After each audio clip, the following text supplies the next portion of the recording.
There was a time during the history of the Israelites where their disobedience grew so rapidly that the Lord handed them over to the oppression of the Philistines. For 40 years they suffered and longed for someone to set them free. During this terrible time, there was a man named Manoah from the tribe of Dan. His wife was unable to become pregnant.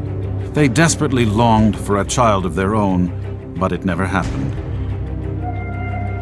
One day, an angel of the Lord appeared to Manoah's wife and told her that she would have a son. She was excited, but found it hard to believe.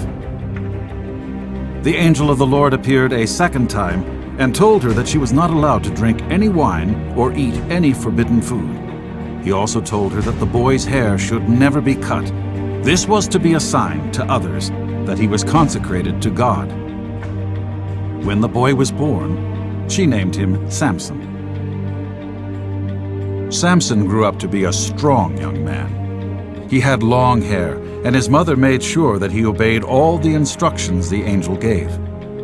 Samson was blessed by God, and God's Spirit began to work in him. One day, while Samson was in Timnah, he saw a beautiful young Philistine woman. He liked her very much and wanted to take her as his wife. There was just one problem. The Philistines were Israel's enemy. Samson told his parents about his plan, but they were not happy. How could their son even think of marrying a Philistine girl? They were Israel's enemy and treated them poorly. Little did Samson's parents know that God was planning this all along.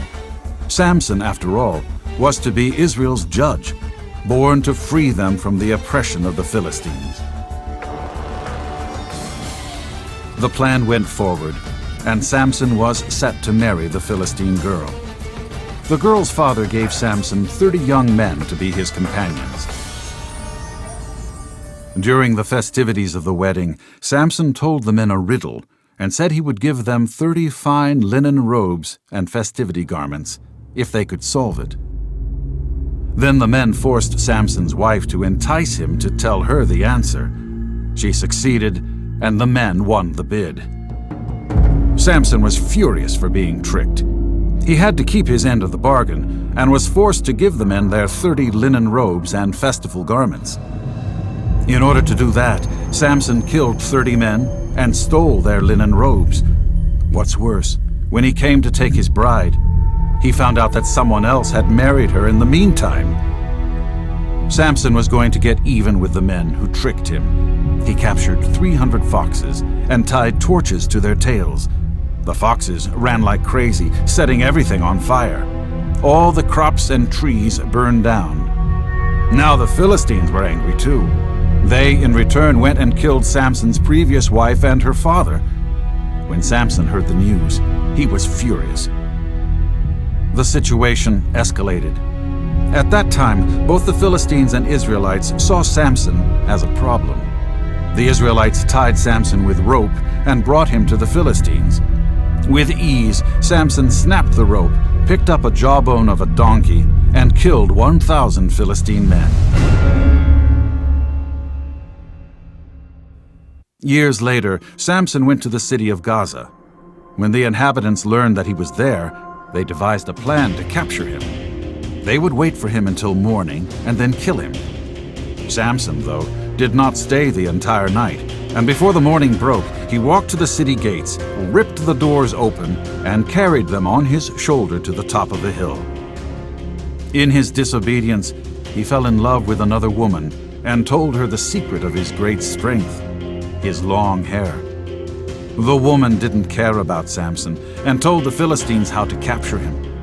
That night, while he was sleeping, she chopped off his hair. When the Philistines captured Samson, there was nothing he could do. The Spirit of God left him, and his amazing strength was gone. They poked his eyes out and put Samson in jail. Finally, they caught the man who wreaked havoc in their land. There in jail, Samson was forced to grind wheat, the job of an ox. What the Philistines did not realize was that Samson's hair was starting to grow back. One day, the Philistines took Samson out of prison. Samson came to stand between the pillars supporting the roof of the building where the festivities were held. Blind and weak, Samson asked one of the servants to place his hands on the pillars. He prayed one last time for God's strength, and with amazing force took down the pillars that held up the building. It caved in, and Samson, along with 3,000 men and women, perished.